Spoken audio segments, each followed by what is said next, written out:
Hello everyone. अभिनव नाम है मेरा। स्वागत करता हूँ आप सबका आपके अपने यूट्यूब चैनल मैथ्स बाय अभिनव राजपूत में। तो ये जो वीडियो है ये थोड़ा अलग है। जो नॉर्मली मैं वीडियोस बनाता हूँ इन ऐसे टॉपिक्स पे नहीं बनाता हूँ बिकॉज कि मैं ऑलरेडी सेंट्रल गवर्नमेंट एम्प्लॉय हूँ। और as a central government employ आप ऐसी चीज़ों पे ज़्यादा बात नहीं कर सकते हो। ठीक है, लेकिन ये थोड़ा क्रूशल सा लगा मुझे और मैं आपको एक सोर्सेस बता सकता हूँ। मैं आपको तरीका बता सकता हूँ कि क्या क्या चीज़ें हैं जो हम कर सकते हैं। आपने नोटिफिकेशन देख लिया होगा, आपने थंबनेल देख लिया होगा। तो ये जो वीडियो है ये मेनली एसएससी जो है ना वो वेटिंग लिस्ट रिलीज नहीं करती है उसके लिए है। देखो, नॉर्मलाइजेशन इस बार 2022 का जब से रिजल्ट आया है, नॉर्मलाइजेशन बहुत ही एब्रप्ट सा हुआ है। किसी के नंबर बहुत बढ़ गए, किसी के बहुत कम बढ़े हैं। तो एक तो देखो, नॉर्मलाइजेशन चलो मैं मान लेता हूँ ये हमारे हाथ में नहीं है, उन्होंने रूल्स बना दिया सबके लिए सेम है। बट कुछ चीजें हैं जो एसएससी अपने एंड पे ठीक कर सकती है, जिसमें से एक होता है वेटिंग लिस्ट। दूसरा होता है एसएससी का जो कट ऑफ बहुत ज़्यादा हाई है, बैंकिंग में इतना नहीं है या किसी और एग्जाम में। उसका सबसे बड़ा कारण यही है कि एसएससी में ना रिपीटर्स बहुत है। ठीक है, तो एसएससी रिपीटर्स पे लगाम लगा सकती है।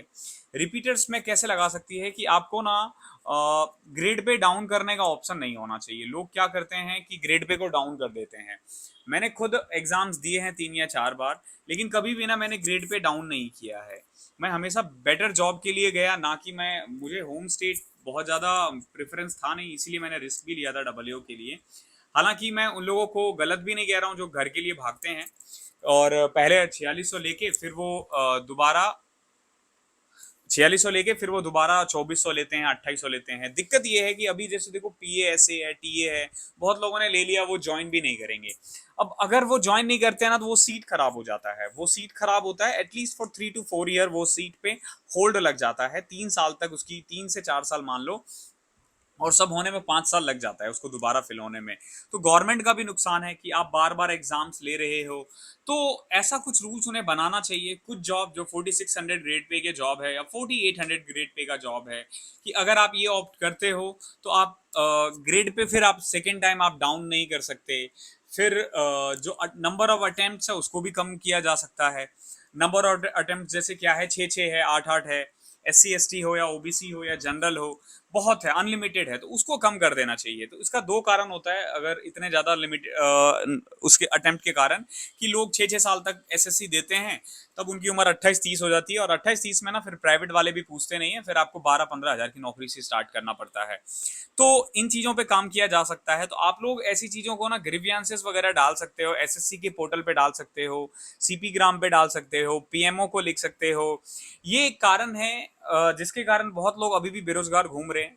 एसएससी में ऐसा ही होता है, 50% लोग जो है वो घर के लिए दोबारा एग्जाम देते हैं और फिर ऐसी जॉब ले लेते हैं।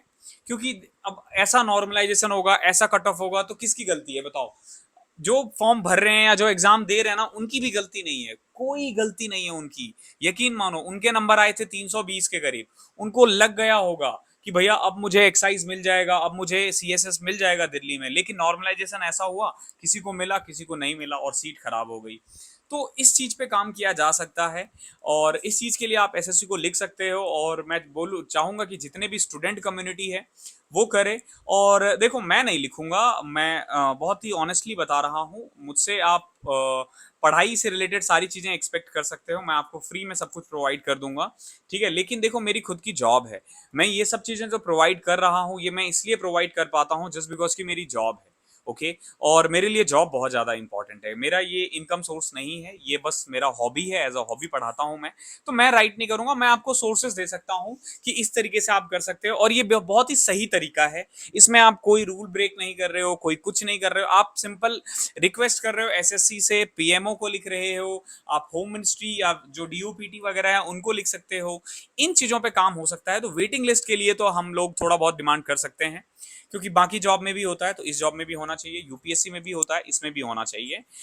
इसमें भी काफ़ी grade pay, higher grade pay की जॉब है और लोग भरते हैं, लोग लेते हैं।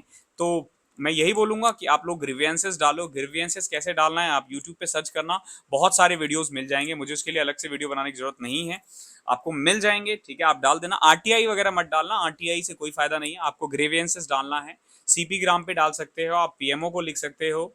तो ये सोर्सेस है, यहाँ पे आप ये कर सकते हो। बाकी मैं यही बोलूंगा, जो बार बार एग्जाम्स दे रहे हैं भाई रुक जाओ, थम जाओ। अगर आपको आपके घर पे मिल चुकी है जॉब तो प्लीज़ रुक जाओ। बहुत लोग मुझसे भी कहते हैं कि आप भी देते हो क्या? नहीं भैया, 2018 में ना मुझे डबल मिल गया था, उसके बाद मैंने फॉर्म भी नहीं भरा है।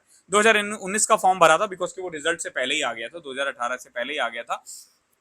बट क्योंकि मेरे 2018 में इतने अच्छे मार्क्स थे, मुझे पता था कि 2019 जॉब देने की जरूरत नहीं है, तो मैं प्री देने भी नहीं गया था। इवन दो कि मैं उस दिन दिल्ली में था और दिल्ली में ही एग्जाम था, मैं देने के लिए नहीं गया था बिकॉज आई नो मेरे मेरे एग्जाम देने से ना हो सकता है कि प्री का कट ऑफ थोड़ा बढ़ जाए, बिकॉज कि मुझे इतना पता था कि मेरा निकल जाएगा, तो एक बंदा कम निकालेगा, मैं वो नहीं चाह रहा था। इसीलिए जब से मेरी जॉब लगी है, मैंने ऐसे एक भी एग्जाम नहीं दिया है जिसमें सीट वेस्ट हो। चाहे वो आप भले ही देखते होंगे कि मैंने सीजीएल निकाला है, सीएचएसएल निकाला है, बैंकिंग निकाला है, बट मैं किसी के डॉक्यूमेंट वेरिफिकेशन में जाके सीट वेस्ट नहीं किया मैंने। और जब मुझे पता चल गया कि मेरे को जॉब मिल गई है, जैसे ही मैंने जॉब ज्वाइन किया उसके बाद मैंने एक भी एग्जाम नहीं दिया। इवन दो मैंने अब तक घर पे जॉब नहीं किया है। दिल्ली में मैं बस 2 या 3 महीने के लिए जॉब किया था। मैं पहले उत्तराखंड में था, अभी मैं बिहार में हूँ, मैं दिल्ली से हूँ, मेरी फैमिली दिल्ली रहती है। बट स्टिल मैं बार बार उसके पीछे नहीं भाग रहा हूँ बिकॉज आई नो इससे क्या होता है, इससे सीट वेस्ट होता है। तो आप इस चीज़ के लिए जो भी सीट बार बार एग्जाम दे रहे हैं, प्लीज़ भाई थोड़ा थम जाओ, थोड़ा रुक जाओ। ठीक है, बार बार एग्जाम देने में कोई वो नहीं है। 4 बार एसएससी निकालना, 5 बार एसएससी निकालना, ठीक है, अनलेस अनटिल कि आप टीचर हो, आपको कोई फायदा नहीं होगा। टीचर में भी आप सब्जेक्ट्स का आइडिया लेने के लिए आप एग्जाम दे सकते हो, ठीक है, बट फिर भी मैं बोलूंगा कि सब्जेक्ट का आइडिया आप आंसर की से निकाल लेना। ठीक है, फिलहाल के लिए एग्जाम्स वगैरह देना बंद करो। तो थैंक यू सो मच, और जो मैंने बोला है उस चीज़ को करो। आई होप कुछ हो जाए।